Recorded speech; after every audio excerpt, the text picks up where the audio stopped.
पशुपालकों के लिए सबसे बड़ा खतरा यानी पशुपालक है उनके लिए सबसे बड़ा खतरा है पशुओं में सबसे बड़ी ये जो 3 बीमारी जो मैं आपको बता रहा हूँ, ये सबसे ज़्यादा बड़ी 3 बीमारियाँ आपके पशुओं के लिए फैल रही हैं और सबसे ज़्यादा मौत भी इस बीमारी से पशुओं में हो रही हैं।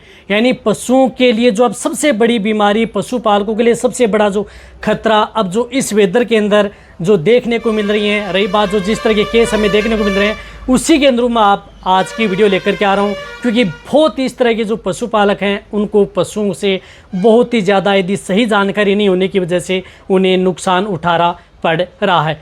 पूरी डिटेल से आज बताने की कोशिश करूंगा। वीडियो जरूर लंबी हो सकती है लेकिन स्किप करके मैं देखना, पूरा देखना। इस चैनल पर अभी नए आए या पहली बार जुड़े हैं तो पहली बार चैनल को जरूर सब्सक्राइब कर लें, साथ में बेल आइकन ऑल वाला ऑप्शन दबाएं। आपको पता है कि इस चैनल पर सही जानकारी के साथ वीडियो दी जाती हैं। आते ही आप वीडियो को लाइक किया करें और दोस्तों के साथ इस चैनल की वीडियो जरूर शेयर किया करें ताकि उन्हें भी प्रॉपर नॉलेज इस चैनल के माध्यम से मिले।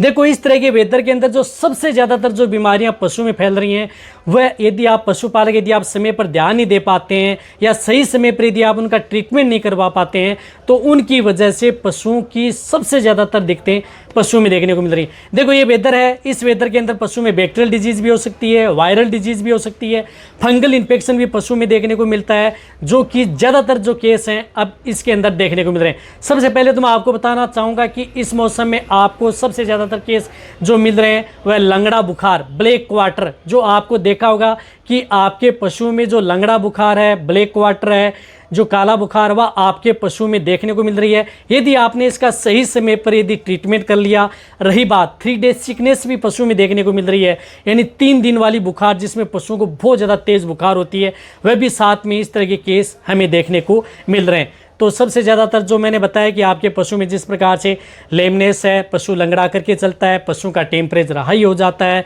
चलने में दिक्कत करता है, साथ साथ में पशु खाना पीना बंद कर देता है, मुंह से लार आना प्रारंभ हो जाती है, तो ये बीमारी आपके पशु में देखने को मिल रही है। इन्हीं के साथ साथ दूसरी जो बीमारी पशु में देखने को मिल रही है वह बीमारी देखने को मिल रही है पशु में एफएमडी डिजीज़ भी अब सबसे ज़्यादातर। देखो, पहले तो मैं बीमारी बता रहा हूँ, फिर इनका मैं इलाज भी बताऊँगा और कैसे आप इनको कंट्रोल करना है, यदि जब हो गई है तो आप ऐसे कैसे इनको बचा सकते हैं।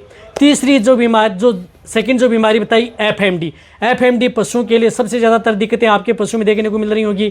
पशुओं में जिस प्रकार से खुर के अंदर है, जिस प्रकार से खुर रेड हो जाते हैं, जैसे हम चला करके यदि पशुओं को लेकर के जाते हैं तो चलने में दिक्कत आती है, मुंह से लार आना प्रारंभ हो जाती है, मुंह से जाग आते हैं, साथ में मुंह के अंदर छाले भी हो जाते हैं, जो कि इस मौसम के अंदर इस तरह के केस फील्ड के अंदर हमें सबसे ज़्यादातर हमें देखने को मिल रहे हैं। रही बात, जब तक यदि आप इन बीमारियों का इलाज आप सही समय पर सही तरीके से यदि नहीं करते हैं तो आपके पशु में बहुत ही बड़ी दिक्कत आपके पशु में देखने को मिलती है और ज़्यादा दिक्कत भी आपके पशु में हो सकती है। इसी तरह से जो तीसरी जो बीमारी जो पशु में देखने को मिल रही है वह बीमारी मिल रही है एचएस, गलघोटू बीमारी, जो भी अब केस इस तरह के देखने को मिल रहे हैं। और यदि आप एचएस है, हेमोरेजिक सेप्टिसिमिया है, गलघोटू बीमारी है, इस जो पशुओं के शरीर में गले के नीचे सूजन आ जाती है, यदि आप इसका सही समय पर इलाज नहीं करा पाते हैं तो इसकी वजह से पशुओं की सांस नली है वह रुक जाती है और कुछ समय बाद में पशुओं की मौत हो जाती है। तो कहने का मतलब है कि तीनों इस तरह की जो बीमारी हैं उसकी वजह से पशुओं की मौत भी होती है। रही बात, यदि आप सही समय पर सही तरीके से यदि आप ट्रीटमेंट करवा लेते हैं तो आप अपने पशुओं को आसानी से बचा सकते हैं। तो आप कैसे बचाना है पशुओं को, जब यदि आपके पशु में इस तरह की यदि दिक्कतें देखने को मिले तो सबसे पहले तो आप अपने वेटरनरियन को बुलाना है। देखो, सबसे पहले आप अपने वेटरनरियन को बुलाएं। घर पर आप इन बीमारियों का इलाज करने की कोशिश न करें, नहीं कोई घरेलू नुस्खा है वह इस बीमारियों में आपके पशु में काम करेगा। क्योंकि इस स्थिति में पशु क्या होता है कि अचानक क्या होता है, पशु जैसे शाम के समय आपने चरते हुए देखा, पशु आराम से घास चारा खा रहा था, अचानक सुबह पशु ने देखा कि आपका पशु खड़ा ही नहीं हो पा रहा है, पशु ने चरना बंद कर दिया है, पशु ने बिल्कुल भी मुंह से नाक से डिस्चार्ज आना प्रारंभ कर दिया है, तो इस तरह के केस देखने को मिल रहे हैं। तो वहाँ पर आप अपने तुरंत वेटरनरियन को बुलाएं और उस स्थिति में आप उन पशुओं का इलाज करवाएं।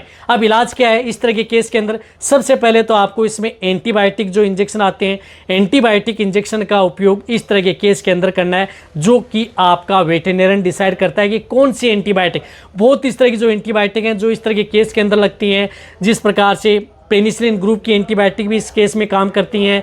ब्रॉड स्पेक्ट्रम में एंटीबायोटिक होती हैं, वह भी काम करते हैं, जैसे ऑक्सीटेट्रासाइक्लिन हो गई, एंड्रोफ्लोक्सासिन हो गई, वह भी इस तरह के केस के अंदर काम करती हैं।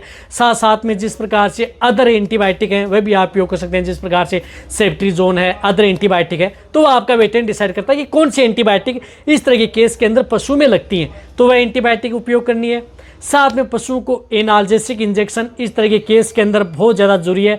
जब तक यदि आप एनाल्जेसिक इंजेक्शन पशुओं में नहीं लगाएंगे, जो कि दर्द, सूजन और बुखार को कंट्रोल करने का काम करते हैं, तो बहुत इस तरह के जो एनाल्जेसिक, एंटी इन्फ्लामेटरी और जो इस तरह के आते हैं वह इंजेक्शन आप अपने पशुओं में उपयोग करा सकते हैं और बहुत ही अच्छा रिजल्ट आप अपने पशुओं में पा सकते हैं। तो उस स्थिति के लिए बहुत इस तरह के इंजेक्शन आते हैं, उन इंजेक्शनों का आप उपयोग कराएं, जिसके अंदर आप वेटालजिन भी उपयोग करा सकते हैं, मिलोनेक्स प्लस भी करा सकते हैं, साथ साथ में अदर जिस प्रकार से मेगलोडाइन भी करवा सकते हैं, यानी फ्लूनिक्सिन मेगलोवाइन भी करा सकते हैं, कारपेड भी इंजेक्शन करा सकते हैं। यानी बहुत इस तरह की कंपनियों के इंजेक्शन आते हैं, उनमें कोई भी एक इंजेक्शन आप उस तरह के केस के अंदर अपने पशुओं में लगवाया जाता है। 10 ml से लेकर के 20 ml पशुओं की डोज दी जाती है। कोई इंट्रामस्कुलर व इंट्राविनस इस रूट से ये इंजेक्शन लगते हैं, तो वह इंजेक्शन भी लगाना जो सभी तरह के पशुओं के लिए सेफ आते हैं। एंटी एलर्जिक इंजेक्शन पशुओं को दिया जाता है, एंटी एलर्जिक इंजेक्शन भी आपके पशु में दिया जाता है, तो वह इंजेक्शन भी जिस प्रकार से CPM इंजेक्शन, वह इंजेक्शन दिया जाता है। साथ में इस तरह के केस के अंदर आप अपने पशुओं को मल्टीविटामिन इंजेक्शन पशु में ज़रूर देना है। इस तरह का इंजेक्शन जिसके अंदर विटामिन B1 भी हो, B6 भी हो और B12 भी हो। Vitamin B1, B6 and B12 के बहुत इस तरह के इंजेक्शन आते हैं, उनमें कोई भी एक इंजेक्शन आप पशुओं में उपयोग कर सकते हैं। रही बात इस तरह की स्थिति से आप अपने पशुओं को रिकवरी ला सकते हैं, तो यह है ट्रीटमेंट। इस ट्रीटमेंट से आप अपने पशुओं को, रही बात जो ये ट्रीटमेंट बताए, सिर्फ और सिर्फ ट्रीटमेंट आप अपने वेटेरिनेरियन से, वेटेरिनरी डॉक्टर से, उन्हीं के द्वारा आपको ये ट्रीटमेंट करवाना है।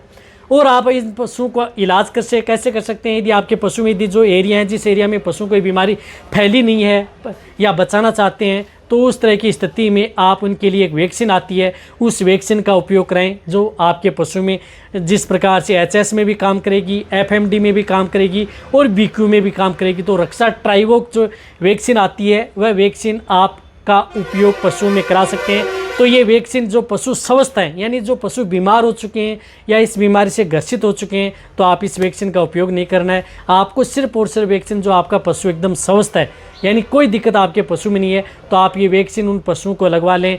आप अपने पशुओं को इस तरह की स्थिति से 3 ml आप ये वैक्सीन इंट्रामस्कुलर लगती है और आप अपने पशुओं को इस तरह की बीमारी से आप बचा सकते हैं। यदि आपके पशु यदि बीमारी नहीं हुई है, सही सेफ हैं, सुरक्षित हैं, तो आप ये वैक्सीन लगा लें, ताकि आपके पशु में बीमारी फैले नहीं और आपका खर्चा भी ना हो, आपका पशु भी सेफ रहे, स्वस्थ रहे।